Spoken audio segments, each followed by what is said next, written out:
Assalamualaikum warahmatullahi wabarakatuh. Sahabat cerita nyata Reborn, pada kesempatan kali ini kami akan berbagi sebuah kisah nyata misteri yang berjudul Pengalaman Mistis Bekerja di Alam Lelembut. Kali beduk yang membelah wilayah Kabupaten Sleman hingga Bantul melewati Kecamatan Gamping mempunyai banyak cerita misteri yang bisa diungkap. Kejadian yang menyangkut alam lelembut dengan dunia nyata. Hal itu dialami langsung Dalijo yang kalap selama 40 hari 40 malam di Keraton Lelembut tetapi bisa selamat kembali. Adalah Kedung Pawon, begitu warga sekitar menamakannya. Konon karena menyerupai pawon, di dalamnya ada sebuah luweng atau lubang yang menurut cerita bisa tembus laut kidul yang jaraknya sekitar 40 km arah selatan. Entah benar atau tidak, karena untuk membuktikan sulit dilaksanakan karena air kedung tidak pernah kering. Warga sekitar tidak ada yang berani mengambil, menangkap, atau membawa pulang ikan dari Kedung Pawon karena mereka percaya itu adalah kepunyaan yang bau rekso, khawatir kualat, atau takut diganggu. Dalijo, warga Gamping yang asli Temanggung, Jawa Tengah, sehari-harinya bekerja sebagai tukang kayu. Sudah 3 bulan ikut numpang di rumah mertua. Maklum baru saja kecantol cewek di tempatnya bekerja. Siang itu ketika jam istirahat, iseng-iseng masang pancing di Kali Beduk. Ketika melalui Kedung Pawon, ia melihat banyak ikan berkeleleran di situ. Pikirnya, ini kan rezeki nomplok. Tidak perlu susah-susah mancing, tinggal memasukkan ke keranjang yang sudah dibawa. Jadilah Dalijo asik menangkap dan memasukkan ikan-ikan itu ke dalam keranjang. Tidak terasa hampir penuh, sampai ia lupa waktu harus kembali ke tempat bekerja. Dalam benak Dalijo, hari ini mujur sekali dapat ikan banyak, tidak perlu susah-susah. Tiba-tiba muncul seseorang yang memegang tangannya dan digelandang masuk ke luweng Kedung Pawon. Dalam pandangan Dalijo, luweng itu lain dari biasanya, yang setiap hari hanya ketutupan air, tetapi ternyata berwujud rumah gedung yang mewah, mirip menyerupai keraton. Kiri kanannya juga banyak berjejer bangunan serupa. Dalijo dijemput seseorang yang memakai pakaian serba hitam, lengkap dengan ikat kepala, brengosnya tebal. Orang itu berniat membeli seluruh ikan yang diperoleh Dalijo. Berapapun harganya, akan dibayar semua.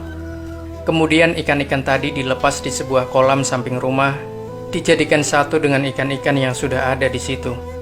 Dalijo diberi uang harga sekeranjang ikan. Bahkan ia ditawari untuk bekerja di rumahnya yang kebetulan ingin memperbaiki cat tembok yang sudah mulai kusam. Dalam pandangan Dalijo, temboknya itu masih kelihatan bagus dan cerah warna putih. Tetapi kenapa sudah ingin dicat kembali? Tanpa pikir panjang, Dalijo pun menyanggupi. Dan mulai hari itu juga ia bekerja di situ sebagai tukang cat. Karena setiap hari sebagai tukang kayu, maka pekerjaan itu bukan asing lagi bagi dirinya. Tiap hari Dalijo bekerja sendirian, tetapi menurutnya pekerjaannya ringan. Diberi makan dan dibayar yang menurut ukuran tukang umumnya 3 kali lipat. Sejak itulah keluarganya bingung karena Dalijo tidak pulang ke rumah. Dicari kemana-mana tidak ketemu, sudah diumumkan lewat siaran radio, berita koran dan lewat paranormal, tidak ada hasilnya. Sampai 40 hari 4 malam Dalijo menghilang. Keluarganya bahkan sudah membuat selamatan layaknya orang meninggal dunia, mulai dari 7 hari sampai 40 harinya ini. Hal ini karena terakhir ada orang yang melihat Dalijo berada di Kali Beduk dekat Kedung Pawon. Bisa dipastikan ia mati kalap di situ. Dalijo sendiri yang sudah kerasan bekerja di situ, apalagi juragan perempuannya baik sekali. Setiap hari yang menyediakan sarapan, makan siang dan malam, selalu menunggui, membuat semakin tidak akan meninggalkan tempat itu. Genap hari yang ke-40, oleh juragan putri Dalijo diberi upah 40 kali 10.000, ditambah uang penjualan ikan satu keranjang Rp25.000, sehingga semuanya berjumlah Rp425.000, hampir setengah juta. Uang sebanyak itu menurut ukuran Dalijo banyak sekali.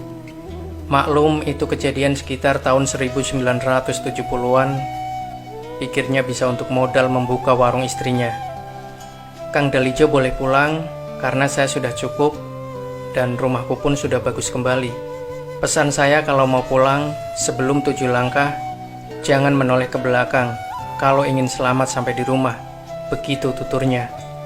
Dalijo sendiri maunya masih ingin bekerja di situ, tetapi mendadak ingat istri dan keluarganya, maka ketika disuruh pulang dan sudah diberi uang, hanya manut-manut saja. Setelah berpamitan, ia pun melangkah meninggalkan rumah mewah itu.